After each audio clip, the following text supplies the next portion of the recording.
En dan is het leuk om even te bellen met Petra Dassen, burgemeester in Kerkrade. Maar had eigenlijk al een ganse race hinger zich liggen. Mevrouw Dassen, hallo.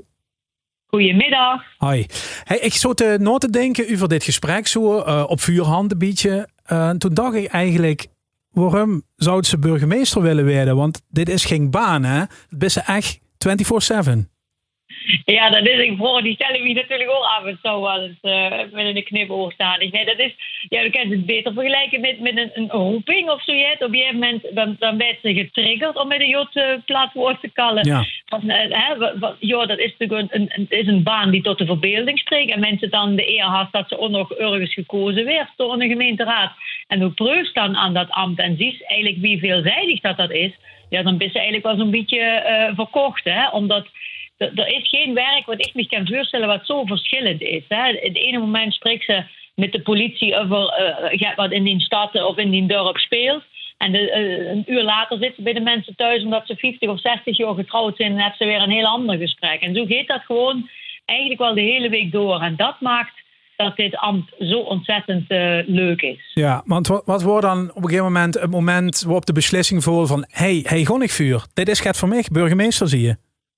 Ja, dat is een beetje spontaan. Ik werkte toen nog in Utrecht bij een instituut voor multiculturele ontwikkeling. En we gaven heel veel adviezen aan gemeentes wie ze moet gewoon met de integratie van nieuwe Nederlanders. Dat was eigenlijk mijn werk. Ja.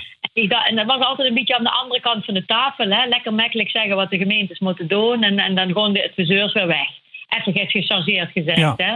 En dat op een gegeven moment zou eigenlijk ook wel eens goed zijn om aan de andere kant van de tafel te zitten. Om te moeten doen. Hè? Om het echt te moeten uitvoeren.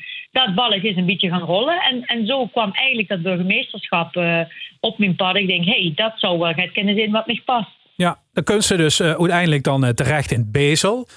Dat is een redelijk klingende gemeenschap. Toch als een soort van boetestaander. Of vol dat juist met? Wordt er geen boetestaander? Nou ja, in eerste instantie biedt ze natuurlijk een boetestaander omdat ze net van Bezel komt. Ja. En die kent ik ook. Hè. Dan moest ik voorstellen, de gemeenteraad van Bezel heeft toen een persoon gekozen die in Limburg nog niet eens kost, hè, zeg maar even. En ook geen ervaring als gemeenteraadslid of wethouder. Dus dat is een zeer bijzondere benoeming waar ik ze op de dag van vandaag heel erg dankbaar voor ben. Dat ze die kans met mij gepakt hebben. Dat ze het er in me gezien hebben. Maar Bezel is wel zodanig een geweldig dorp en gemeenschap dat die van dag 1 die veulen wie toe in de wedstrijd zit en of toe door zichzelf is. En als die mensen dat veulen, ja, dan omarmen die vanaf dag 1. En dat is met mij gebeurd en dat gebeurt met mijn opvolger Bob. En dat is gewoon de kracht van die gemeenschap. Dat is prachtig. Ja, nu ben ze zelf dus van Kerkrade. Kent ze door in Bezel, mensen aan het werk is of kals met lui of wat dan ook. Kent ze er op de een of andere manier gebruik van maken? Is het leuk om dat verschillend uit te lichten? Of kijkt ze dan juist naar de overeenkomsten? Wie gaat dat een beetje? Ja, dat is natuurlijk al eerste instantie qua taal al heel bijzonder en leuk. Hè? Want nou had ik natuurlijk al 10 jaar in Zaltbommel gewoond. Dus ik had al weer meer afstand. Toen kwam ik terug naar Limburg. Maar mijn dialect wat ik spreek is natuurlijk echt Kerkroods-Plat. Ja. Maar wens toe bij de lui in Bezel, Ruiver en Offenberg Kerkroods-Plat kalt, dan had ze toch wel moeilijkheden om die verstaanbaar te maken. Dus ik heb me dat Bezels en dat Ruivers ook een beetje eigen moeten maken met mijn beperkingen. Hè? Want dat is wel de taal die verbindt. En uiteindelijk als mensen thuis, ik was er op bezoek en die hadden het gevoel, die spreekt ook dialect, was meteen het ijs gebroken. En of ik dan een paar woorden Kerkroods ertussen doe of niet, dat maakte eigenlijk niet zoveel uit. Maar dat geeft een soort verbondenheid, vertrouwdheid die het ijs breekt. Dat heb ik echt meerdere keren ervaren. Ja, is het dan echt een pre voor een Limburgse burgemeester om of ander dialect in ieder geval machtig te zien? Het helpt, het maakt het gemakkelijker. Er zijn ook genoeg collega's in Limburg die geen dialect spreken en die doen het ook perfect. Hè. Die hebben weer andere kwaliteiten. Maar ik merk met name bij de wat oudere mensen, oude lui, die vinden het toch wel extra bijzonder en fijn om dialect te spreken. Want dan moet je wel voorstellen, daar komt de burgemeester op bezoek. Hè. Dat werd toch een beetje tegenop gekeken. En als ze dan zijn ze een beetje nerveus, een beetje zenuwachtig. En als ze dan dialect gaan spreken, is dat meteen weg. Ik ben overigens ook wel eens bij een mevrouw op bezoek geweest. Die waren 70 jaar getrouwd. Die was een Russische. Die was te werk gesteld aan de andere kant van de grens bij Ruiver. Het door haar man leren kennen, die er ook werkt. En die zijn getrouwd. En die sprak dus helemaal geen Nederlands. Die sprak alleen maar dialect.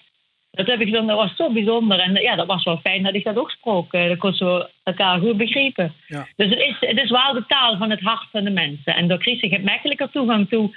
Ook met de carnaval alleen al. Hè. Ik bedoel, als je geen dialect spreekt, is de hele sleuteloverdracht natuurlijk extra moeilijk. Niet onmogelijk, maar wel extra moeilijk, laat ik het zo zeggen. Ja. Dus het maakt het wel toegankelijker en gemakkelijker. Nu is een van de constateringen die we in deze podcast handgedoor eigenlijk van zodra het officieel werd, gewoon we toch met z'n allen gauw richting het Nederlands. Natuurlijk ook de officiële bestuurstaal, dat weet ik wel.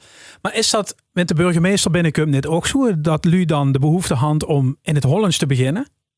Dat is vaak wel een beetje zo, ja. En dan zei de burgemeester heel snel, we kennen ook platkallen. Hè. Dus dan breekt ze het ijs en dan geeft ze dat ook aan. Kijk, wat ik altijd wel belangrijk vind, hè, als ze in een gesprek met mensen is of met ambtenaren en er werd dialect gesproken, moet ze wel zeker weten dat iedereen die taal ook machtig is.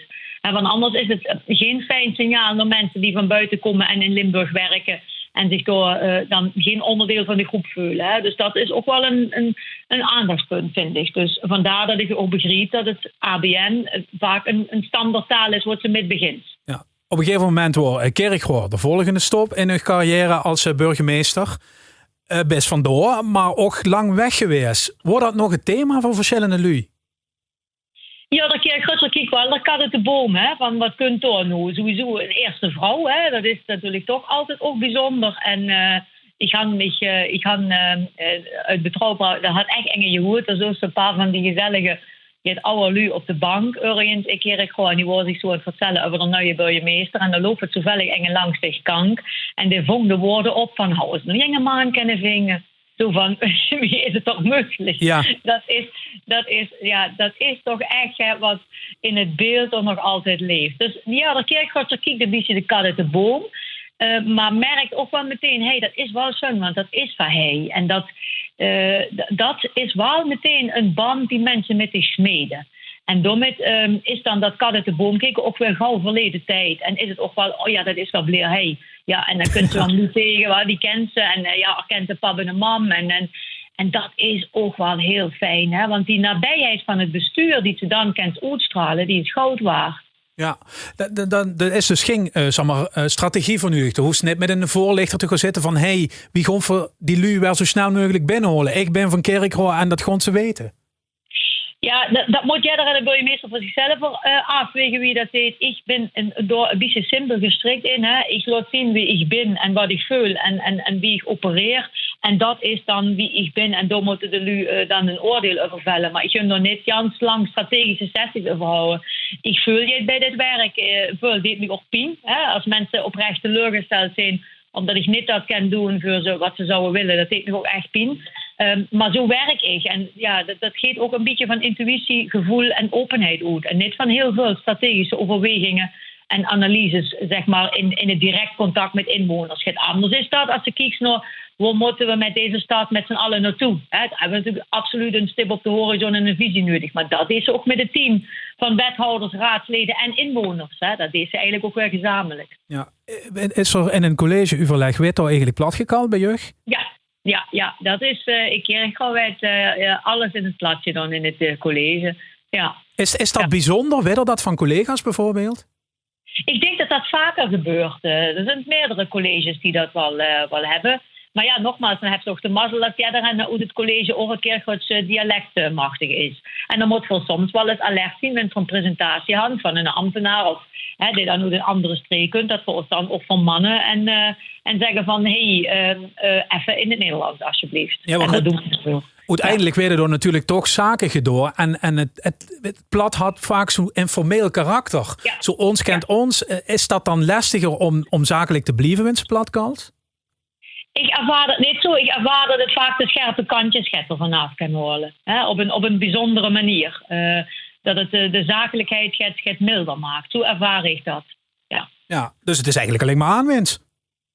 Ja, voor mij wel. Ik vind het trouwens ook een rijkdom, die taal. Dus nou staat er allemaal op mijn wensenlijstje om het schrijven van het Kerkroods dialect onder de knie te krijgen. Dus daar wil ik me ook nog eens een keer in gaan betamen.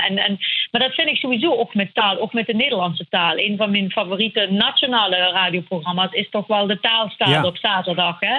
wordt dan het vergeten woord.